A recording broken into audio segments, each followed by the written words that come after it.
Islam ini di samping ia agama ketuhanan, ia agama kemanusiaan. Bahkan kalau mempelajari maqasidus syariah, nomor satu kan hifdzuddin. Bahkan ada yang mengatakan hifdzun nafas. Oke, hifdzuddin dulu, menjaga agama. Lalu menjaga harta. Agama ini Allah ya, seolah-olah ya, langsung ke Tuhan. Harta, manusia. Hifdzul akal, manusia ini, menjaga akal. Hifdzun nasl, keturunan, ini juga manusia. Hifdzul mal, manusia. Walhasil 80% agama ini ranahnya ranah manusia. 20% baru ranah Tuhan saja. Maka pantaslah kalau ayat tentang teologi, akidah, syariat itu pendek-pendek, tapi ayat tentang utang piutang, kehidupan sosial justru panjang-panjang.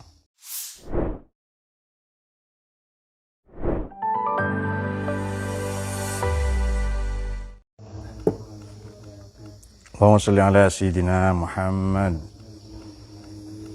Salatullahi wa salam ala man uhiyal Qur'an wa ahli baitihil kiram wa sahbihi dhawil Qur'an wa sahbihi dhawil Qur'an.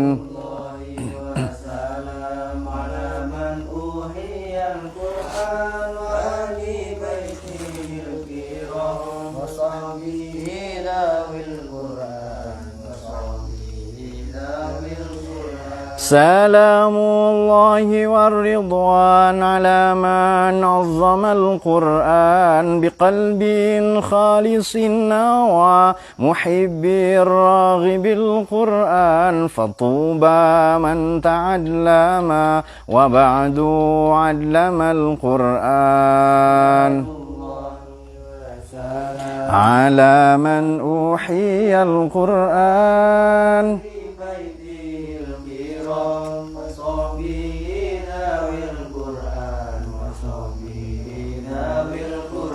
وفاز من تكلم مع الرحمن بالقرآن وخاب من تجنب عليه لعنة القرآن ولا شافيع ذا الأعلى لدى المولى عند القرآن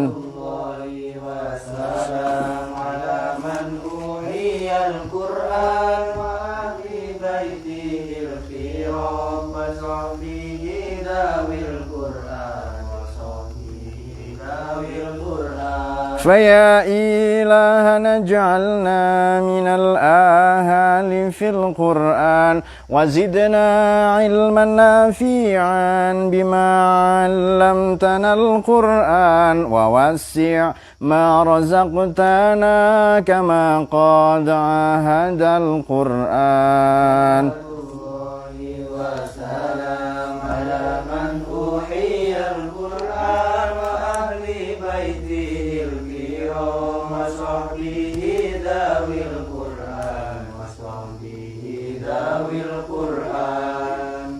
Al-Fatihah.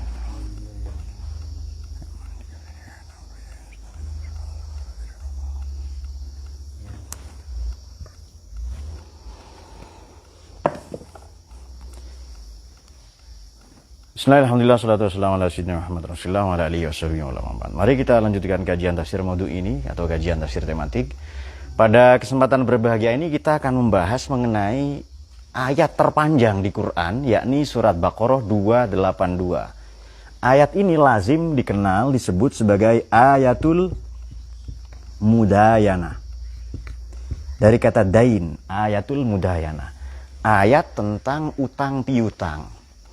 Menarik, ternyata ayat terpanjang di Quran itu bukan tentang tauhid, bukan tentang sholat, bukan tentang ihsan atau Islam iman ihsan, tapi tentang utang piutang. Ini. Maka ayat-ayat seperti ini segera menepis dua sekurang-kurangnya tuduhan yang menista Islam dalam hal ini. Pertama, bahwa Islam ini hanya agama ritual, agama sholat, zakat, puasa, haji, ditambah poligami bagi yang senang. Bukan itu. Tapi Islam ini juga peduli pada kehidupan sosial, sehingga salah satu maqasidus syariah adalah hifdzul mal, menjaga harta. Jangan lupa ada hak orang lain pada harta kita, dijaga zakat infak sodakohnya, dijaga bahwa mal atau mail kecenderungan kita ini yang hakiki bukan itu, tetapi kepada Tuhan dan seterusnya. Oke. Juga hifdzun nafas.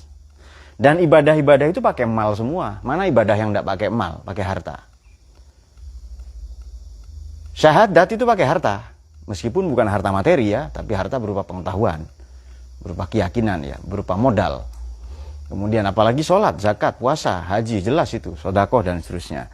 Namun demikian bukan itu yang utama ya. Oke, kemudian kalau ayat terpendek di Quran itu ayat apa? Oke, gampang saja, Qaf, Nun, ya itu ayat-ayat terpendek. Nah menarik ternyata ayat terpanjang di Baqarah 28 ternyata tentang ayatul mudayanah, utang piutang. Baik, sebelum masuk ke ayatul mudayanah di Baqarah 282. Kita akan ceritakan dulu begini. Apa anugerah terbesar dari Allah kepada umat manusia ini apa? Oke, tidak ada yang jawab, saya jawab sendiri. Para penganut Buddha menyebut anugerah terbesar adalah prajna. Para penganut Vedantis atau Hindu menyebut anugerah terbesar Tuhan adalah ada yang tahu? Budi. Atau bisa dibalik ini ya, karena satu akar sebenarnya, satu akar kata ini. Kemudian kalau dalam prajna dan budi ini sering dipersamakan. Kemudian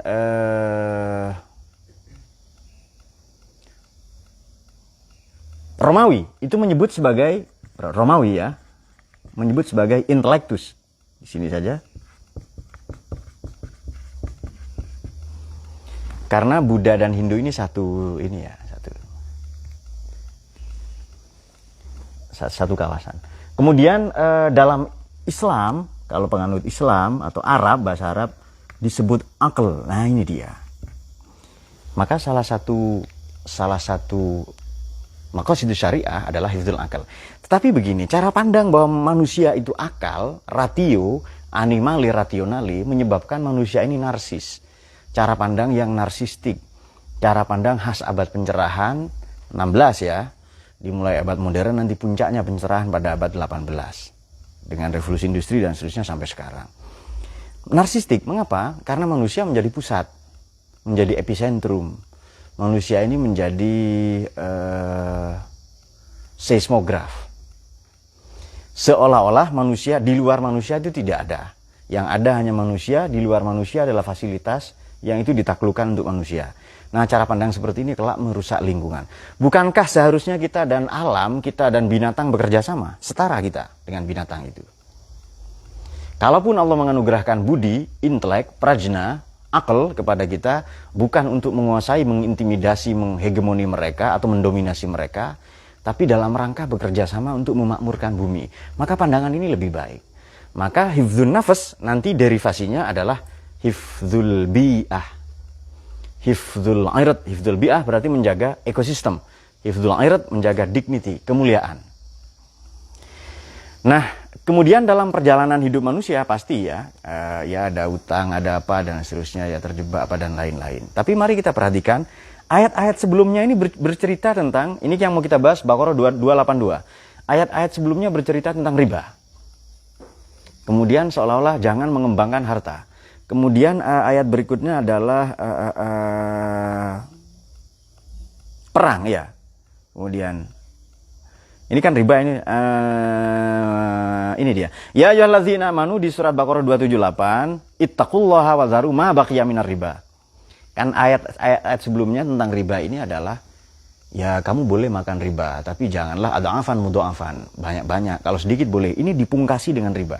278, jangankan banyak, sedikit saja tidak boleh. Apalagi banyak. Nah, maka haram mutlak ya. Kemudian ayat berikutnya adalah pembebasan utang. Dan sekarang kalau utang itu bagaimana? Nah, mari kita ikuti ayat mudayana ini. Bismillahirrahmanirrahim, dimulai dengan ya ayyuhalladzina amanu. Segera begini. Kalau ada ayat tentang ya ayyuhalladzina amanu, itu bukan melulu untuk kita. Artinya dalam berhubungan dengan sesama muslim, tapi boleh berhubungan dengan non muslim. Sebab Nabi juga pernah menggadaikan baju zirahnya kepada orang Yahudi, baju perang itu. Orang banyak mengkritik begini, terutama para sejarawan. Kemana Sayyidina Abu Bakar? Kemana Utsman yang kaya? Radhiyallahu anhum. Mereka kan kaya-kaya itu. Abdurrahman bin Auf misalnya. Kemana mereka? Kenapa Nabi dibiarkan menggadaikan baju zirahnya? Tidak. Nabi hanya ingin mencontohkan bahwa transaksi, muamalah, pergaulan, kalau sekarang adalah bilateral, hubungan dua negara, multilateral, banyak negara. Sekarang ada isu G20 ya. Itu boleh-boleh saja. Bagaimana berhubungan dengan non-muslim? Boleh enggak? Ayatnya mana? Yang butuh dalil, yang senang dalil. La yanhakumullahu 'anil ladzina lam yuqatilukum fid din wa lam yukhrijukum min diyarikum an tabarru wa tuqsitu ilaihim innallaha yuhibbul muqsitin. La yanhakum, Allah tidak melarang pada kalian semua an tabarru untuk berbuat baik, wa tuqsitu dan bersikap moderat. Catatannya dua. Kepada 'anil ladzina lam yuqatilukum fid din, yang tidak merusakmu sebagai umat beragama, berarti tidak mencederaimu dalam beragama, wa lam yukhrijukum min diyarikum, dan tidak mencederaimu sebagai umat bernegara. Innallaha yuhibbul muqsitin. Jadi kerjasama dengan non-muslim boleh, sah-sah saja. Dan ini sudah diulas ya dalam tafsir yang dulu-dulu. Maka kalau ada ayat ya ayyuhalladzina amanu, ini bukan melulu untuk orang beriman saja.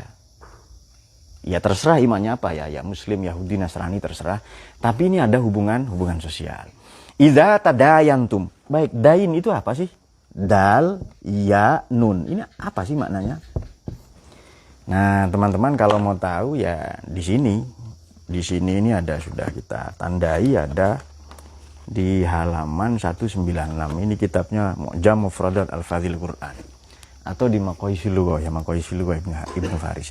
Kita akan mendapati makna begini. Dain ini maknanya relasi antara yang a'la dengan yang adna, antara yang superior dengan yang inferior. Itu cara menerjemahkan ngaji kita ya. Antara yang superior dengan yang inferior. A'la tinggi, adna rendah. A'la itu kan di atas, a'la itu. Dana, dunia, rendah. Kan ada lagunya kan? Ya danana, gagagagag, yang gitu itu loh. Ya. Itu kan lagunya, betul ya? Oh ya sudah, pokoknya ada lah di mana, di lagu-lagu. Oh ya Hanana itu, sorry ya. Pokoknya ada yang lagu ya dana itu pokoknya ada. Oke, Maman ya. Biasa beliau ngamen ya, jadi tahu. Nane, oke. Nah, dal ya nun maknanya relasi antara yang tinggi, yang superior dengan yang inferior, yang a'la dengan yang adna. Yang superior siapa? Ya, belum tentu Tuhan, bisa jadi sama manusia. Dain, yang memberi utangan lebih tinggi daripada yang diutangi. Saya ini pemberi utangan. Lalu misalnya Jayadi utang ke saya, dia lebih rendah dari saya. Dalam hal ini hubungan dua pihak atau dua orang, dua kubu, yang satu superior, yang satu inferior. Oke, rendah bukan dalam arti iman, bukan ya. Oke. Kalau dimaknai din, hari pembalasan, Maliki Yaumiddin, Allah merajai, menguasai hari pembalasan. Berarti zat yang maha membalas itu a'la, Allah itu. Yang dibalas rendah, yang membalas tinggi. Nah, itu dia. Kemudian kalau din dimaknai agama, sama. Hubungan antara zat yang maha tinggi dengan kita yang rendah. Yang maha tinggi itu disembah, al-ma'bud, kita yang abid, kita yang ubad, abidun ya. Nah, kita yang, saya paham ya. Jadi dain, dal, ya, nun, bisa dain, bisa din dalam arti agama, din dalam arti apa? Hari pembalasan. Oke.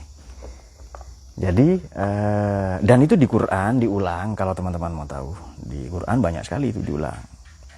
Banyak sekali.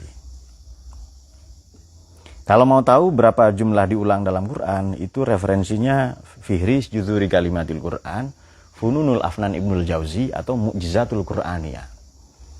Itu nanti bahkan jumlah titik itu ada. Jumlah titik itu 1.025.030 titik di Quran. Bahkan saya tahu jumlah huruf hak berapa, kho berapa, mim berapa di Quran. Ya itu berapa kali, ya nida itu loh panggilan itu. Kemudian man berapa kali, itu kita sudah sampaikan semua yang dulu-dulu ya. Apa penting itu Pak? Ya penting, bagi yang menganggap penting.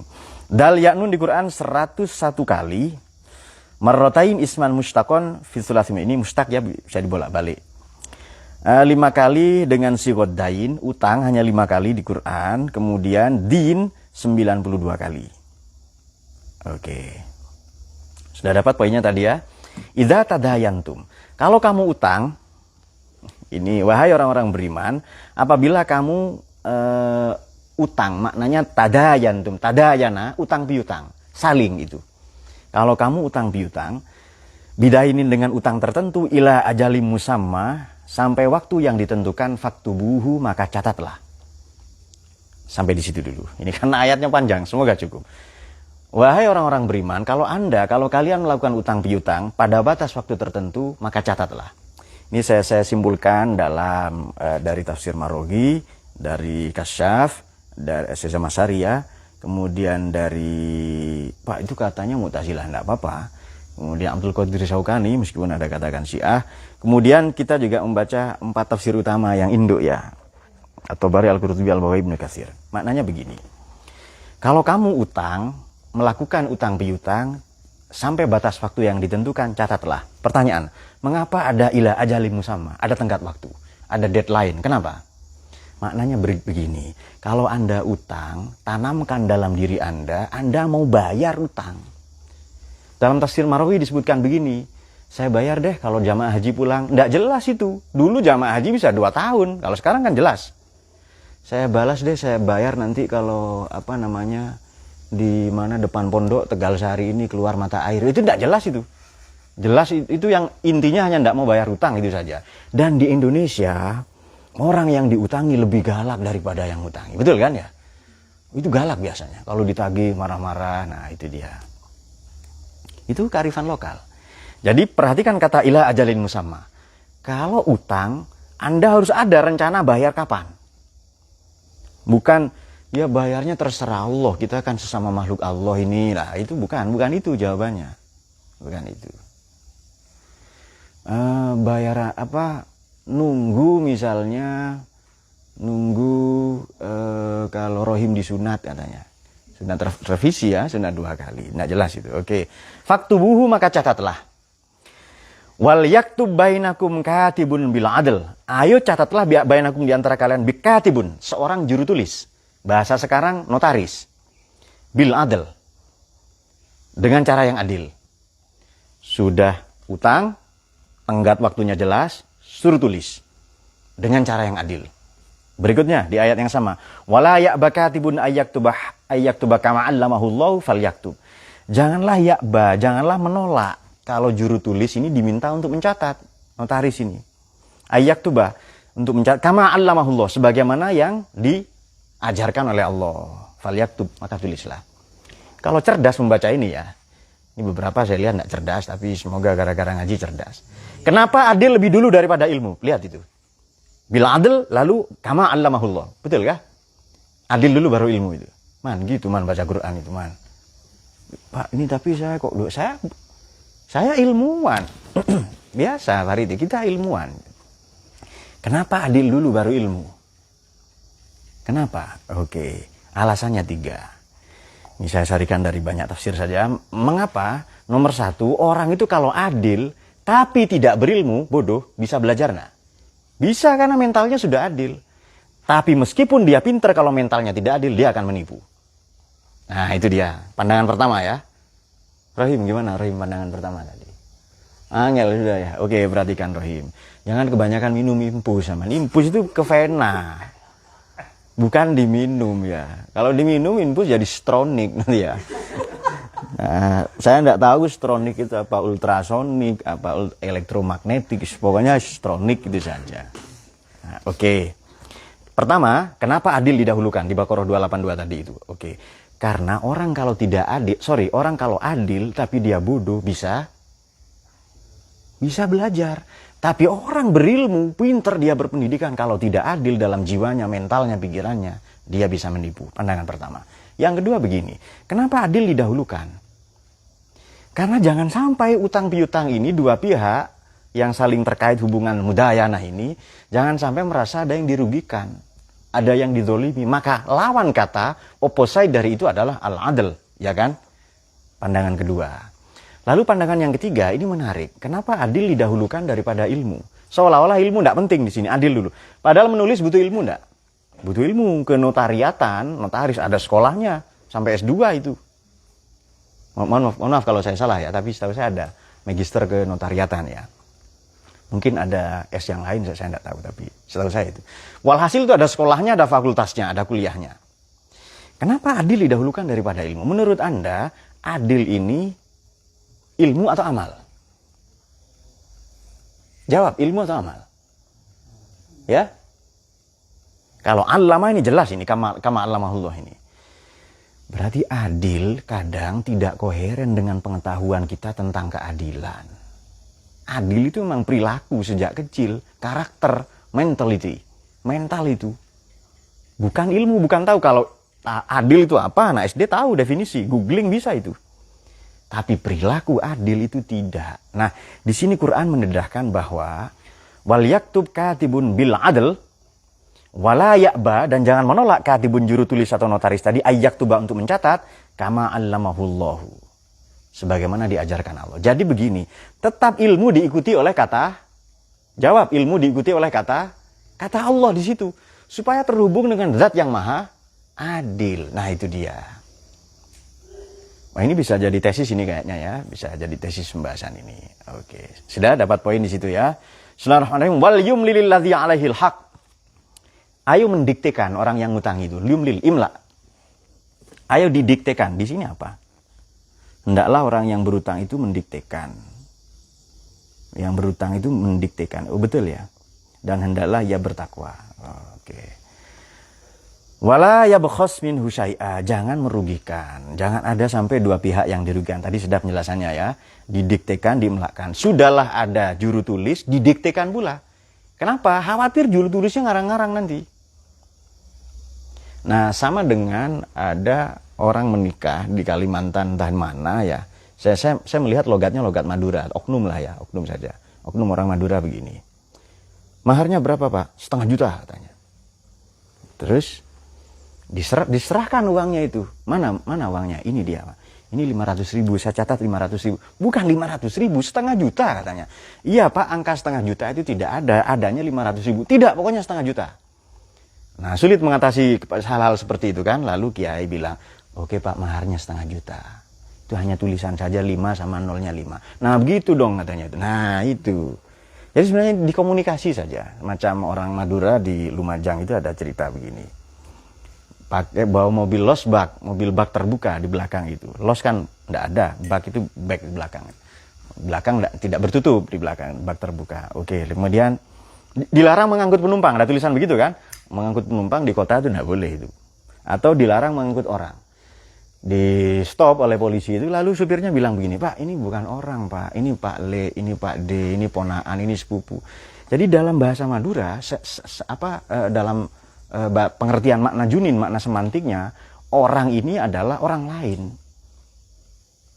Beni orang, itu maknanya bukan orang lain itu, betul Rahimnya. Nah, lalu Rahim minum impus. Nah, oke. Aneh ya, orang sakit minum impus. Karena impus itu netes, Pak. Kelamaan, minum saja. Bagus itu.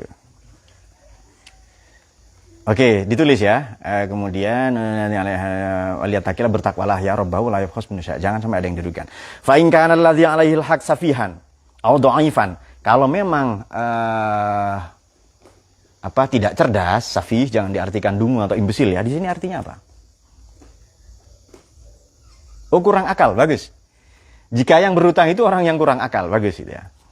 Kalau yang berutang ini kurang akal atau safih atau tidak terpelajar, atau dhaifan atau lemah, tidak mampu, aula yastati ayyumillah untuk mendiktekan, fal yumlil waliyuhu bil adl. Maka walinya yang mendiktekan.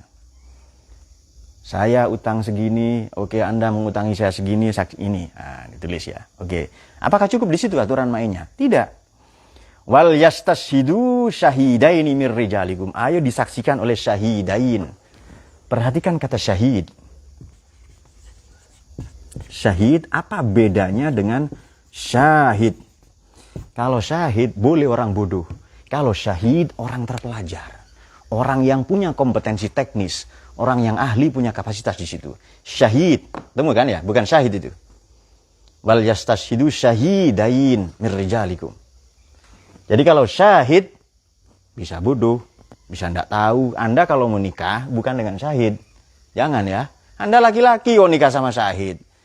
Ya kan? Ya sama Fitri, sama Retno, ya kan? Nah, sama Sandra, ternyata laki-laki Sandra dia. Nah, kalau mau nikah Syahid itu jangan sembarang orang, tukang becak, tukang ojek. Pak sini. Boleh jadi dia tidak punya kompetensi. Syahid pasti soleh dia, pasti adil. Orang yang punya kompetensi teknis, laki-laki 2. Sudah. Itu bedanya ya, syahid dengan syahid. Sudah. Ini Quran sangat teliti ini. Mirijalikum. Oke. Fa'ilam yakuna rojulain. Di sini apa terjemahannya? Jika tidak ada saksi 2 orang laki-laki. Ini loh, saya tidak suka terjemahannya depak begini-begini. Oh, bukan tidak suka. Pada momen tertentu saya kurang suka. Saya ralat. Masa tidak ada orang laki-laki di dunia ini? Bukan begitu terjemahannya. Yang betul itu kalau tidak nemu. Kalau bukan laki-laki gitu loh. Bukan tidak ada orang laki-laki di sini. Banyak orang laki-laki di dunia, ya kan? Ya, jadi seharusnya terjemahannya. Oke, ini terjemahan yang baik, tapi kita punya opsi. Versi kita adalah, kalau bukan laki-laki, maka perempuan. Nah, seandainya. Sebab tidak mungkin tidak ada laki-laki di dunia ini. Kalau tidak ada laki, tidak ada kelahiran. Betul, man ya? Karena yang melahirkan perempuan. Kalau tidak ada laki, tidak ada kelahiran. Karena dayat maman ini begini. Terutama rohim ya. Pak, kok di kantor, di sekolah ada cuti hamil, di rumah sakit. Untuk laki-laki cuti apa? Ya pikir sendiri. Laki-laki tidak ada cutinya ya. Maunya daya cuti menghamili. Bukan. Itu pikiran Anda yang jorok gitu. Ngaji sempat jorok ya kan? Betul nggak Nur? Belum tentu Nur. Jangan gitu Nur. Ada santrinya di sini. Oke. Sakit tenggorokan man? Oh, ya boleh batuk. Allahumma sholli ala sayyidina Muhammad.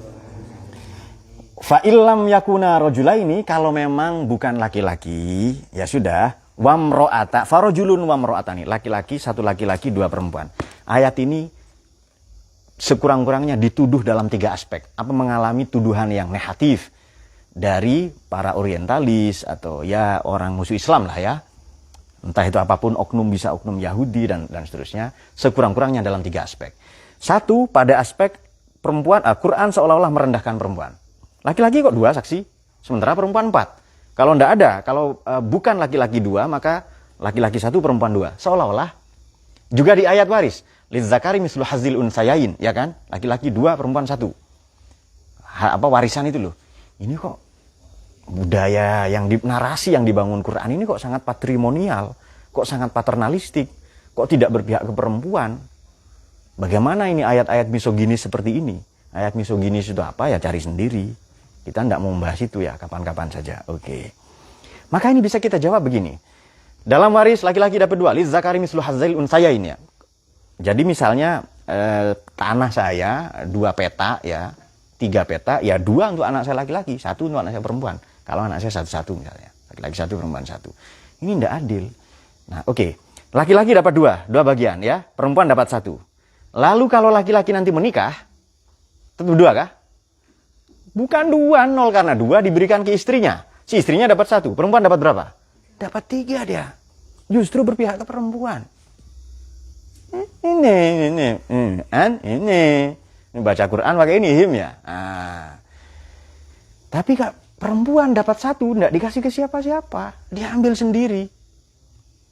Sampai-sampai perempuan ini dipersonifikasi dengan perhiasan, iya kan? Man, menurut Anda perhiasan ini man di bengkel, di sawah, apa punya tempat sendiri man perhiasan, tempat yang layak ini man? Apa di tong sampah? Perhiasan ya pasti di toko perhiasan, betul kan ya? Atau di tempat yang baik lah. Jadi makanya dunia mata, dunia ini adalah perhiasan, bagaimana? Sebaik-baik, kenapa ada gangguan suara? Sebaik-baik perhiasan adalah wanita, oke perempuan, oh ya sudah. Itu istri maknanya man. Jadi begini, wahai emak-emak sekalian, ini kan calon emak ini kan, tapi kan ini bapak-bapak. Kalau Anda mau transgender silakan, urusan Anda. Tapi kan nanti mau nikah sama emak-emak ya Nur. Itulah seleranya dayat emak-emak. Nah, oke. Emak-emaknya nanti Nur ya nanti. Karena muslimat itu dulunya fatayat juga. Mungkin di PBNU. Sebaik-baik dunia ini perhiasan, properti, sebaik-baik perhiasan adalah perempuan yang saleh, maknanya istri. Jadi begini, Istri itu akan semakin nampak solehahnya kalau semakin sering diajak ke toko perhiasan. Itu dia. Di sana nanti akan ketemu solehahnya berapa karat. 24 karat, 22. Him. Paham Him ya? Oke. Stroniknya itu loh berapa karat. Yes, pokoknya solehahnya. Nah ini karena ngaji ilmiah takut orang nggak ngerti stronik kan ya. Bahasa ilmiah lah pokoknya. Oke. Itu di ayat apa tadi? Di ayat waris. Kalau di konteks ini bagaimana? Kenapa yang nulis laki-laki? Saksi itu laki-laki. Nah, mula-mula kita melihat begini. Laki-laki dan perempuan di Quran itu tidak dibeda-bedakan. Meskipun ya bukan apa ya memang ada ya distingsi atau apa, tapi ini bukan jelas membeda-bedakan. Laki-laki punya ranah sendiri. Apa laki-laki bisa melahirkan? Bisa menyusui? Bisa kalau pakai sedotan di sini Nur. Kasih sedotan bisa. Hafid ya. Nah, saya curiga kalau Yusron sudah tidak pakai sedotan. Belum ada zaman itu. Susu formula juga belum jadi, langsung ke sawah-sawah, ke ladang-ladang saja. Cari sapi atau kambing-kambing terdekat. Maknanya ngapain Yus? Menggembala sapi. Belum tentu nyusu, santai. Farid, kenapa Farid? Dia membayangkan Yusron ke sapi. Bukan, dia menggembala. Kalian terlalu kartun cara berpikir itu. Oke. Berarti ada ranah, misalnya begini. Menurut Anda keterampilan syahid ya atau mencatat saksi, juru tulis, ini keterampilan laki-laki atau perempuan? Kalau sekarang bisa laki-laki, bisa perempuan. Malah banyak perempuan. Apa? Akuntan atau apa lagi? Ya, oke, notaris ya. Ya, dua itu notaris dan akuntan. Itu perempuan. Kalau dulu juru tulis itu laki-laki. Jadi Quran ini turun di zamannya. Haram katanya, jangan sampai perempuan jadi hakim. Sekarang hakim banyak. Nah, ada juga ulama yang memaknai baik rojul dan imro'ah ini bukan jenis kelamin, bukan seks, tetapi leadership, kepemimpinan. Jadi yang dimaksud rojul adalah rujuliyah. Yang dimaksud rojul laki-laki adalah rujuliyah. Kalau dia memiliki leadership, kepemimpinan, kompetensi teknis. Pak, katanya rijalu qawwamun 'alan nisa. Laki-laki lebih kuat dari perempuan. Laki-laki yang ngompol di celana juga banyak, yang letoy, yang lembek juga tidak kurang-kurang ya kan? Bukan itu maknanya. Laki-laki menunaikan tugasnya dengan sempurna kepada perempuan, yang melindungi, menjaga, menafkahi. Tapi kan banyak istri yang bekerja sekarang. Nah, siapalah laki-laki di sini? Yusron sama Laila Ali ya kan? Petinju itu. Ya, mungkin bukan satu ronde, 30 detik saja ya kan? Ya? Oh, 1 detik. Oke, itu dia. Keluar ring ya, masuk ring, masuk arena, sasana, bayar lagi. Jadi maknanya begini, ini bukan diskriminasi kepada perempuan. Memang ada ranah-ranah tertentu di zamannya. Nah, kalau sekarang bagaimana? Perempuan misalnya, "Woi, kamu jadi saksi, jadi juru tulis." Sementara dia masih nyusui anaknya. Dan anaknya tipe anak yang nyusu ugal-ugalan misalnya. Macam Reza ya kan? Kenapa Reza? Dia hanya tutup kepalanya lalu gini-gini. Ternyata ketawa ya. Ini apa ini kok gini-gini ya? Oke, sudah. Jadi ini bukan diskriminasi ya. Sekarang boleh perempuan. Ya, orang-orang kontemporer seperti Imam Asmawi itu menyatakan boleh saja perempuan. Boleh saja. Apalagi kalau perempuan itu lebih pinter. Dan di sini juru tulis, ini yang dihitop laki-laki sebenarnya. Sekarang notaris, laki-laki atau perempuan? Perempuan. Nah, oke. Mungkin ya nanti berubah ya. Mungkin. Boleh jadi. Di masa yang akan datang, notarisnya itu LGBT. Ya kan? Juru tulisnya LGBT itu. Dia punya kemampuan, punya keterampilan teknis. Punya kompetensi di situ. Boleh jadi bukan laki-laki, bukan perempuan. Nah, ya Allah alam apa namanya? Kategori ketiga. Oke. Fa'ilam yakun alif rajulan imra'atan mimman tardawna minasyuhada antadillah ihdahuma fatudakir ihdahuma. Kenapa saksi ini dua? Antadillah ihdahuma fatudakir ihdahuma al-ukhra. Kalau satu lupa, yang satu mengingatkan, itu loh tujuannya. Ya kalau sekarang bisa di video, ya kan? Jadi ini kan coba bahasa Quran zaman dulu. Antadillah ihdahuma fa videohat, maka connect langsung ke video itu, langsung di streaming. Streamingat ya, bil fasabik, bitawatir, wabi instagram dan Twitter, Facebook, Instagram. Bukan, itu enggak. Pasti Quran ini aneh di zamannya kalau bunyinya begitu. Ini fal yaktub ya, boleh jadi sekarang di streaming, disiarkan langsung, direkam video. Kalau satu lupa, satu mengingatkan. Nah, itu dia. Ini Quran ini sangat teliti betul ya. Bayangkan utang saja sangat teliti ini. Ini betapa luar biasanya ya mukjizat Quran ini. Wala ya'bas syuhada idza ma du'u. Dan para saksi itu jangan menolak kalau mereka diminta. Wala tas'amu an taktubu saghiran aw kabiran ila ajlih. Kemudian wala tas'amu agar jika ada seorang lupa, dan janganlah kamu bosan menuliskannya, pada batas waktu. Jangan bosan ya kalau diminta nulis. Dzalikum aqsatu indallahi wa aqwam lisyahadati wa adna alla tartabu illa an takuna tijaratan hadiratan, kecuali tijaratan hadirah. Kalau dagang langsung enggak usah saksi. Tidak, saya beli misalnya. Jual beli langsung ya. Saya datang ke dealer beli misalnya. Beli motor Honda baru, harganya cuma 2 juta, baru itu, dan suaranya masih mulus. Lihat, periksa, ternyata pantesan 2 juta, ternyata mesinnya mesin jahit ya kan. Nah, boleh jadi ya kan, betul ya. Nah, Zahra namanya ya. Oh iya, Zahra di sebelahnya siapa sebelahnya Oh, Husni ya, Husna Kemudian ya besar, jangan kamu bosan menulis, entah batas waktu yang tertentu ya, entah kecil ataupun besar. Bayangkan utang kecil saja ditulis. Nur, kenapa Nur? Kenapa Yus Ron? Jadi utang kecil saja ditulis, apalagi yang besar. Supaya tidak ada konflik nanti, tidak ada persengketaan atau apa. Kecuali dagang langsung ya, tijaratan hadiratan. Maka falaisa lakum bainakum falaisa alaikum junahun alla taktubuha. Boleh enggak ditulis. Wasyidu idza tabaya'tum, kemudian ambillah saksi apabila kamu jual beli. Wala tudarra katibun wala syahid. Jangan saksi dan juru tulis atau notaris ini kamu mudoroti, kamu perdaya. Jangan dirugikan.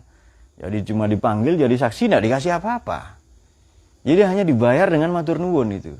Gimpun Pak, matur nuwun, monggo menawi badhe wangsul, suruh pulang dia.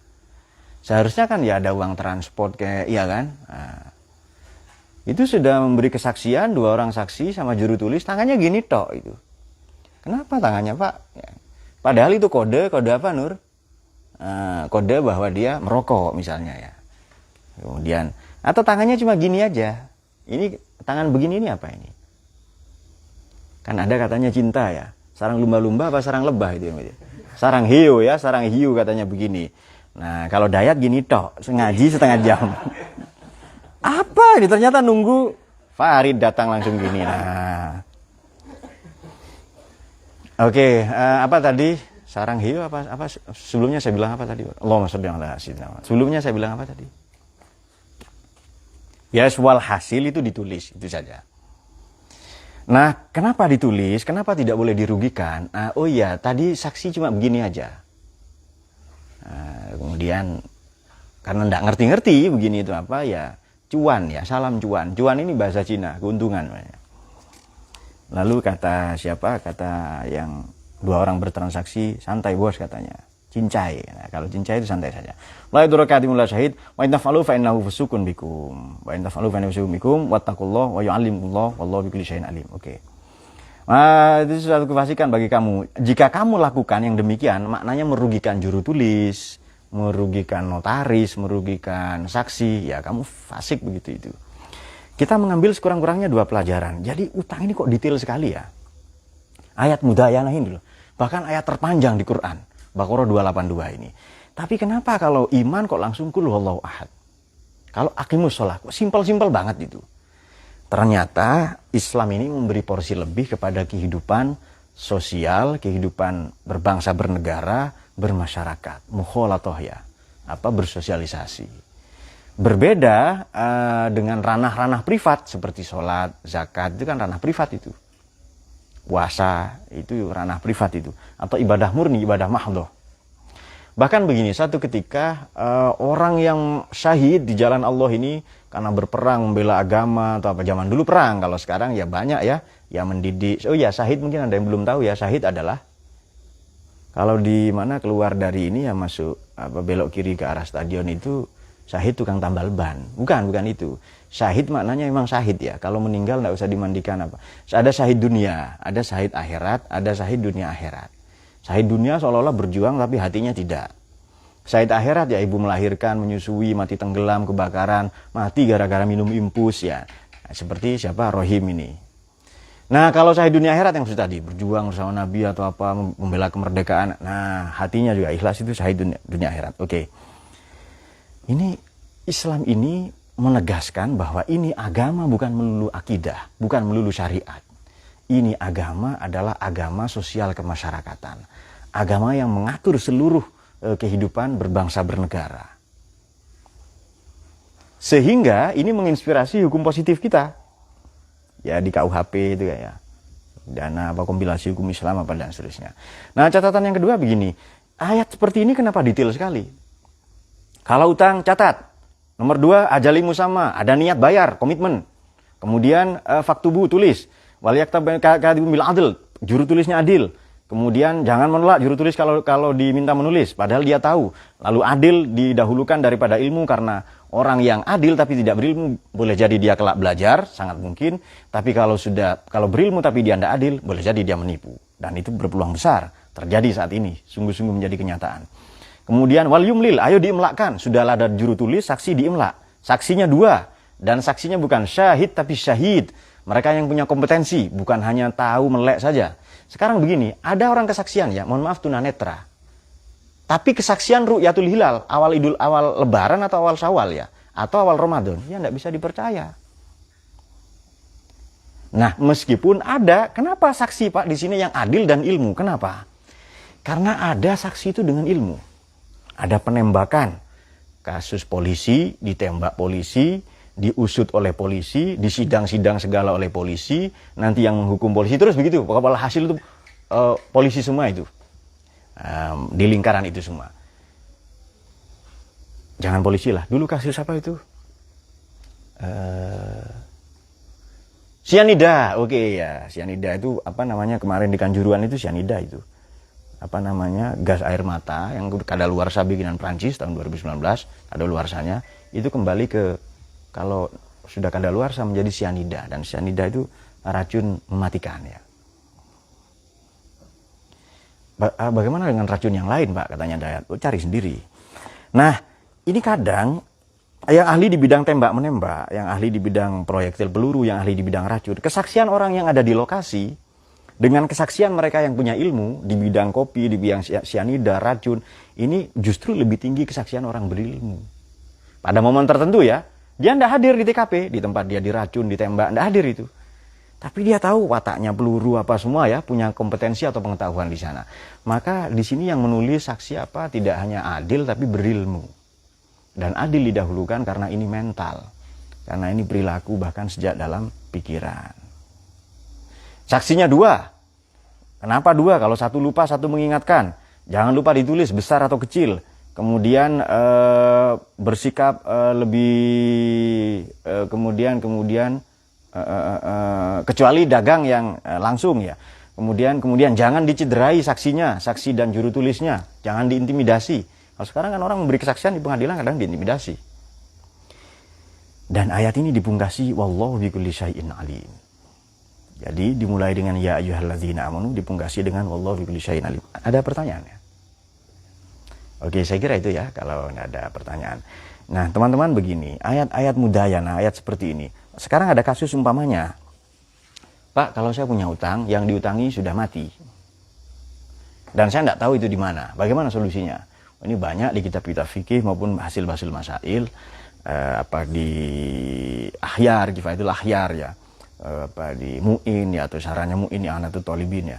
Ini dikatakan, atau hasil-hasil basul masail di NU itu dikatakan bahwa kalau memang sudah meninggal atau hilang atau apa kita tidak tahu kemana, maka bersedekahlah sejumlah utang Anda di zamannya. Punya utang zaman dulu 20.000, ya sekarang dapat sapi ya kan? Pak, utang saya cuma 2 juta. Tahun berapa? Tahun 82. Itu haji 2 orang. Tahun 82 itu. Maka dikurs saja dengan haji atau harga kambing. atau kurs dolar waktu itu yang relatif stabil ya, atau emas. Dulu 2 juta ini Pak dapat emas banyak katanya. Nah, dapat kambing berapa? Nah, itu di kurs dengan dulu dengan sekarang, itu maknanya begitu. Berapa? Oh, zaman dulu 2 juta. Oh, kalau sekarang kira-kira 120 juta. Oke, dibayar 200 ini disedekahkan kepada yang membutuhkan, nanti pahalanya ditujukan kepada yang bersangkutan yang kita punya utang. Itu kalau yang diutangi meninggal. Tapi di sini ada solusi. Fa'ilam taf'alu wa in kana dzu usratin fanadhiratun ila maisarah di 280 wa antas saddaqu khairun wa antas saddaqu khairul lakum in kuntum ta'lamun.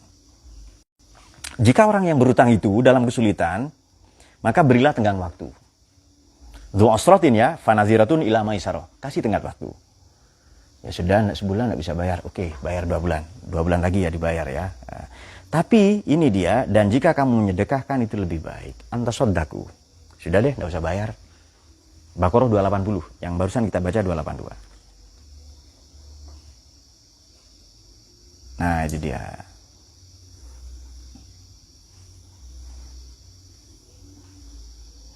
Nah, kalau di 283, wa in kuntum ala safarin lam tajidu katiban farihanun. Ayo digadaikan saja, dijadikan jaminan makbudoh ya barang-barang itu. Fa in amina ba'dukum ba'dun, kalau saling percaya ya sudah, tidak ada problem. Fal yu'addil ladzi tumina amanatahu. Ya maka ditunaikan saja amanat itu. Wala taktumus syuhada wa la taktumus syahadah may yaktumha fa innahu athimun qalbah itu. Wallahu bima ta'malun alim. Ya, kalau memang sebagian sudah saling percaya, ya dipercaya, ya silakan menunaikan amanahnya. Ini kalau ndak nemu juru tulis, kalau ndak nemu notaris atau juru tulis, ya ada jaminan ya, barang di situ. Kalau sekarang ya, ini ban bocor ya, misalnya di tengah jalan atau apa, kebetulan ndak bawa uang. Ya sudah Pak, jaminan saya ini KTP dengan apalah misalnya ke orangnya ya. Kalau dianggap kurang KTP dengan apa, ya yang lain lah misalnya. Bukan Nur, bukan harga dirinya, bukan. Ya benar KTP atau SIM ya, atau surat-surat apa berharga yang ada, atau tas taruh di situ ya. Nah, tapi kalau saling percaya ya ndak usah. Kemudian begini, pada ayatul mudayanah ini menghantarkan kita kepada satu konsep, pada satu pemahaman bahwa Islam ini di samping ia agama ketuhanan, ia agama kemanusiaan. Bahkan kalau mempelajari maqasidus syariah, nomor 1 kan hifdzuddin. Bahkan ada yang mengatakan hifdzun nafas. Oke, hifdzuddin dulu, menjaga agama. Lalu menjaga harta. Agama ini Allah ya, seolah-olah ya, langsung ke Tuhan. Harta, manusia. Hifdzul akal, manusia ini, menjaga akal. Hifdzun nasl, keturunan, ini juga manusia. Hifdzul mal, manusia. Walhasil 80% agama ini ranahnya ranah manusia. 20% baru ranah Tuhan saja. Maka pantaslah kalau ayat tentang teologi, akidah, syariat itu pendek-pendek, tapi ayat tentang utang piutang, kehidupan sosial justru panjang-panjang. Nah, ini dia. Nah, kalau nanti ada cekcok, misalnya, ya kembali lihat saksinya siapa, juru tulisnya siapa, dokumennya apa. Dan ini sudah antisipasi sudah sedetail mungkin di sini, yang menandakan bahwa sekali lagi Islam bukan hanya agama din dalam arti akidah dan syariah, tapi Islam ini juga agama ilmu, sosial kemasyarakatan, pergaulan sosial. Dan puncaknya adalah bagaimana supaya utang, ini kan dalam hadis Nabi kan sedih sekali orang punya utang. Siang itu bagaimana? Siang itu malu. Kalau malah menderita orang punya utang itu. Nah, itu dia. Dan sengsara ya, banyak tekanan, minder dan lain-lain. Yang jelas itu kalau punya utang itu. Dan memang dalam banyak hadis atau apa, atau Quran bahkan, jangan sampai lu berutang itu. Jangan sampai ya. Jangan sampai kita berutang. Kalau tidak bisa ada hal-hal seperti tadi, maka caranya ini. Karena malu ya kan, orang berhutang atau apa nanti khawatir. Dan di sini ilah ajalin musamma. Sangat ketat ini kriterianya di sini.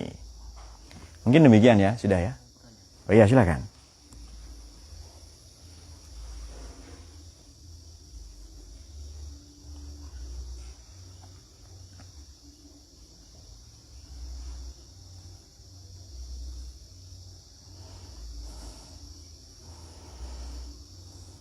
Sepemahaman saya dalam ayat ini adalah ayat tentang amar dan amar atau perintah. Lantas jika kita tidak mengamalkan ayat ini di lapangan, maka apakah kita melanggar perintah? Oke, bagus pertanyaan ini. Ini diperselisihkan. Ini perintah al-amru yadullu alal ibahah. Ini berkonsekuensi mubah. Jadi amar itu, betul itu. Bersama faktubuhu, tulis. Fal yashhad, fal yumlil, itu perintah semua. Apakah perintah ini al-amr, amr ini ya, al-amru yadullu alal wujub, berkonsekuensi pada wajib atau ibahah? Nah, ini diperselisihkan oleh para ulama ini. Untung ini tidak wajib. Kalau wajib kan dosa semua kita dari dulu kan. Nah, kalau belum tahu ya belum. Nah, ini ada dua konsekuensi. Apakah ini al-amru yadullu alal wujub dalam usul fiqh, atau al-amru yadullu alal ibahah? Atau ini boleh atau wajib atau mubah? Kalau wajib ya wajib, detail begitu. Nah, kalau mubah ini berarti dalam aspek perintah ini tetap perintah, tapi ini hanya dalam aspek apa? Targhib, ya, tarhib, hanya anjuran saja. Tidak sampai haram kalau tidak melakukan itu. Jadi, misalnya Maman utang 5.000 rupiah ke Yusron, dipanggil 1 juru tulis, 2 saksi, itu baru 5.000 sudah habis untuk rokoknya juru tulis dan saksi itu kan ya. Nah, itu dia. Nah, ada hal-hal yang sekurang-kurangnya kalau tidak Anda tulis sendiri. Anda menulis, yang diutang itu nulis ya. Dan alangkah baiknya memang seperti ini. Nah, baik, jadi pertanyaan itu tidak lantas berkonsekuensi al-amru yadullu alal wujub, tapi boleh jadi ia berkonsekuensi kepada al-amru yadullu alal ibahah. Boleh jadi ini mubah. Maknanya perintah, iya perintah, tapi anjuran, bukan kewajiban. Banyak perintah yang berkonsekuensi begitu itu. Banyak sekali. Aqimus sholat wa atuz zakah. Ayo sholat, ayo zakat. Ya wajib itu. Tapi ada yang mubah. Kulu washrobu itu tidak wajib. Ada ayat di Quran kan ya. Kulu washrobu, makan dan minumlah. Apa wajib? Berarti orang tidak makan dosa. Tidak, itu makan itu mubah itu. Wala tusrifu ya. Baru nanti kalau mau mati sudah itu ya, tidak ada pilihan lain. Kalau di film kartun ya makan sandal juga kadang, Tom and Jerry itu ya. Ya sudah makan itu kalau. Dan contohnya serem-serem. Kalau tidak ada yang bisa dimakan lagi Pak, maka makan babi ya Pak. Kenapa bukan yang lebih keren lah contohnya ya kan? Nah, dan tidak ada yang dimakan lagi Pak, ya Coto Makassar kan ada. Gitu. Baik, sudah ya. Baik, saya kira demikian. Semoga mendapatkan futuh dari Quran, bertambah kecintaan kita kepada Quran. Ayat-ayat seperti ini, sekali lagi, ayatul mudayanah, ayat terpanjang di Quran. Jadi ini ayat terpanjang justru tentang utang piutang. Ini sekali lagi menegaskan Islam ini punya perhatian besar kepada kehidupan sosial, bahkan utang piutang. Ini kan tujuannya tidak ada kelaliman, tidak ada kezoliman. Tujuannya adalah tidak ada fisik, tidak ada fusuk, tidak ada kezoliman, tidak ada yang dirugikan, khosaroh tadi itu ya, husron, dan seterusnya. Jadi supaya orang dengan utang piutang ini sama-sama merasakan damai. Dan pada aspek ini oleh karena dua pihak tadi tidak saling dirugikan, maka orang yang punya kemampuan, entah saksi, entah juru tulis, itu harus terlibat kalau memang dibutuhkan itu. Allahumma rahamna bil Qur'an waj'alhu lana imaman wa nuran wa hudan wa rahmah. Allahumma dzakirna minhu ma nasina wa 'allimna warzuqna tilawatahu ana al-laili wa atrafan nahar. Ya rabbal alamin. Allahumma fiqh lahu bitariq. Assalamualaikum warahmatullahi wabarakatuh.